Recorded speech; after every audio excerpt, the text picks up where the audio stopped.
ఈ నెల 23న Telugu Desam party Nellore parliament Mahanadu కార్యక్రమాన్ని నెల్లూరు విపిఆర్ కన్వెన్షన్ సెంటర్ లో నిర్వహిస్తున్నట్టు తెలియజేశారు. ఈ నేపథ్యంలో నెల్లూరు పార్లమెంటు సభ్యులు వేమిరెడ్డి ప్రభాకర్ రెడ్డి, రాష్ట్ర మంత్రి ఆనం రామనారాయణ రెడ్డి, జిల్లా పార్టీ అధ్యక్షులు అబ్దుల్ అజీజ్, సర్వేపల్లి ఎమ్మెల్యే సోమిరెడ్డి చంద్రమోహన్ రెడ్డి, కోవూరు ఎమ్మెల్యే వేమిరెడ్డి ప్రశాంతిరెడ్డి, కావలి ఎమ్మెల్యే కావ్య కృష్ణారెడ్డి, టీడీపీ జిల్లా ప్రధాన కార్యదర్శి చేజల్ల వెంకటేశ్వరరెడ్డి, నుడా చైర్మన్ కోటంరెడ్డి శ్రీనివాసరెడ్డి, ముఖ్య నాయకులు కోటంరెడ్డి గిరిధర్రెడ్డి తదితరులు ఏర్పాట్లపై సుదీర్ఘంగా చర్చించారు.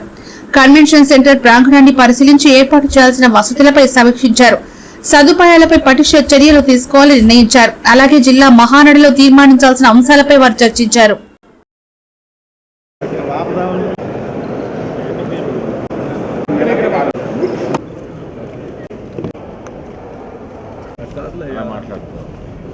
లేదు వాళ్ళకి సిస్టమ్ తెలుసా, అంటే మన నెల ట్రైనింగ్ ఇవ్వాలి.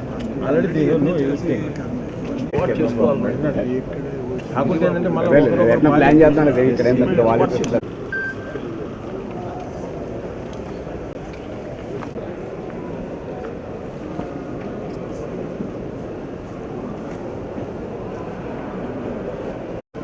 మహానాడు ఇక్కడ విపిఆర్ కన్వెన్షన్ సెంటర్లో ఏర్పాటు చేయడం జరుగుతుంది. ముఖ్యంగా ఇది నెల్లూరు పార్లమెంటు 7 నియోజకవర్గాలకు సంబంధించి, అలాగనే పాత జిల్లాలు ఏదైతే ఉన్నాయో వాళ్ళని కానీ ఆహ్వానించడం జరగద్ది. ఈ యొక్క మహానాడు ఎప్పుడు లేనట్టుగా రాష్ట్రంలో జరిగే మహానాడు కానీ కడపలో రంగరంగ వైభవంగా జరుగుతూ ఉంది. ఇక్కడ కానీ నెల్లూరు జిల్లాలో ఉండే అన్ని నియోజకవర్గాల నుంచి దాదాపు 4-5 వేల మంది ఇక్కడ రావడం జరగద్ది.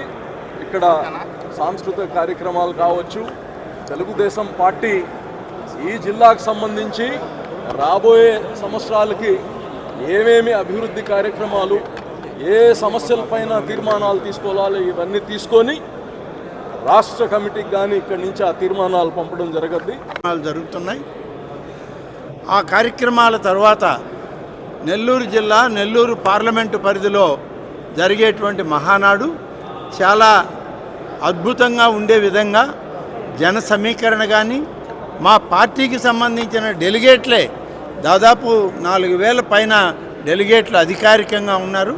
వారందరినీ స్వయంగా జిల్లా తెలుగుదేశం పార్టీ కార్యాలయం నుంచి అజీజ్ గారు, వెంకటేశ్వరరెడ్డి గారు అందరినీ ఆహ్వానించడం ఇప్పటికే పూర్తయింది. జిల్లాలో ఉన్నటువంటి ప్రముఖులు, ఇప్పుడు ఉన్నటువంటి పార్లమెంటు సభ్యులు, మంత్రులు, శాసనసభ్యులు, శాసనమండలి సభ్యులు, అలాగే ఇతర స్థానిక సంస్థల్లో ఉన్నటువంటి అనేక మందిని స్వయంగా వారు ఆహ్వానిస్తూ ఉన్నారు. వారితో పాటు మాజీ శాసనసభ్యులు, మాజీ శాసన మండలి సభ్యులు, మాజీ పార్లమెంటు సభ్యులు ఎవరైనా ఉన్నా వారందరినీ కూడా ఈ వేదిక మీదకి తీసుకొచ్చి ఒక మంచి కార్యక్రమాన్ని చేయడానికి ఏర్పాట్లు జరుగుతూ ఉన్నాయి.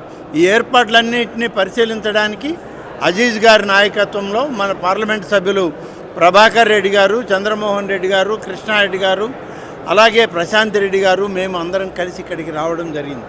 మేమందరం ఒకటే ఇవాళ కోరుకునేది, ఈరోజు ఎల్లుండి 23వ తారీఖు జరిగేటువంటి మహానాడు కార్యక్రమంలో తీసుకునే నిర్ణయం దాదాపు 4 సంవత్సరాల పాటు ఆంధ్రప్రదేశ్ ముఖ చిత్రంలో ఉమ్మడి నెల్లూరు జిల్లా నిలిచిపోయే విధంగా అభివృద్ధి, సంక్షేమం, అలాగే ప్రతి ఒక్కరికి ఉద్యోగ ఉపాధి అవకాశాలను కల్పించే విధంగా రేపు తీర్మానాలు చేయాల్సిన అవసరం ఉంది. బాబు నాయుడు గారు పోతుంది.